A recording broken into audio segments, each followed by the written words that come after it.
And you notice, by the way, Al Sharpton now bleeding that he's got some people threatening him. Oh, yeah, Al Sharpton. Let me find the soundbite here. Grab number 9, audio soundbite number 9. This is Sunday at National Action Network headquarters. Sharpton met the media. To blame the mayor and others is not what we need. The blame game will only lead to further kinds of venom and further division. Stop the tape a second. Stop. This is not what he said 2 weeks ago. He was saying, this is just the first chapter. We have been knocked to the canvas, but we are going to get up and we are going to come out. We are not going to cut our gloves off. We are going to come out and we are going to keep fighting. Well, bang, bang, cops, you're dead. This is why I'm telling you, these people like Sharpton, the Democrat Party, I don't care. When you look at this guy in the campaign that literally thought Mitt Romney killed his wife. Remember that ad? It was an ad that Obama's campaign babe, Stephanie Cutter, put together. Some poor guy's wife died, and it turned out to be Romney's fault because something to do with insurance, pre-existing conditions, or some such thing. I forget the details. But the Democrat Party's running an ad. Mitt Romney killed this guy's wife. Or she died and Mitt Romney didn't care. And because he didn't care, she didn't get the proper care. She died or what have you. And then Romney hates his dog. Dog's on the roof of the station wagon during family vacations.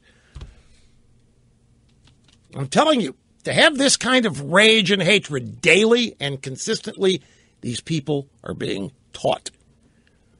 They are being propagandized, manipulated. Gasoline's being poured on them. I mean, it's just, this is not a natural state for human beings to exist in. It's constant rage and hate. That has to be fed. And that's what the modern day Democrat Party and the community organizer movement and every unions, you name them, this is the end game for them.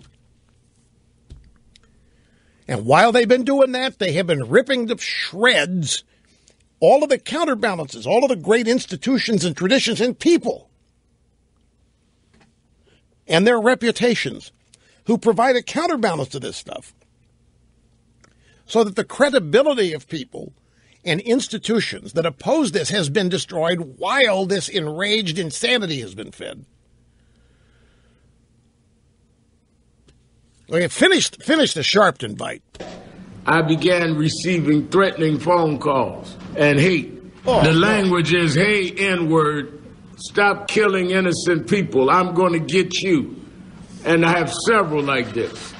So we are now under intense threat from those that are misguided by those that are trying to blame everyone from civil rights leaders to the mayor rather than deal with an ugly spirit. An ugly spirit.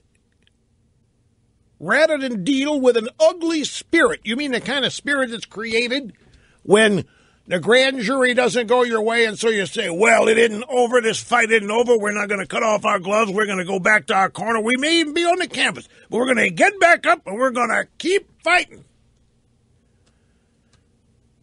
What kind of spirit are you talking about here, Reverend?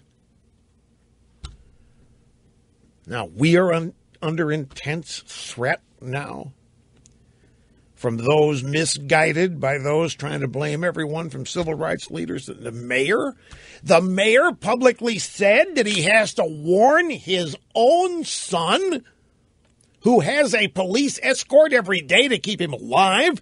He has to warn his own son to beware of the cops because his son is part black and the cops what? Does your son need to be warned about, Mayor?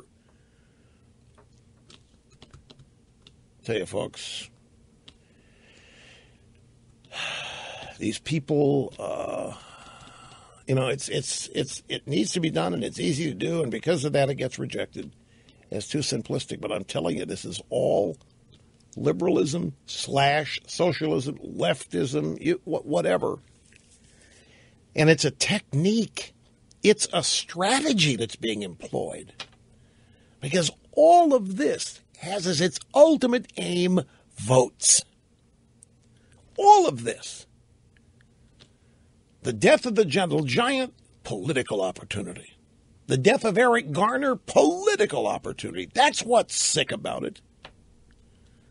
Not the system, not the cops.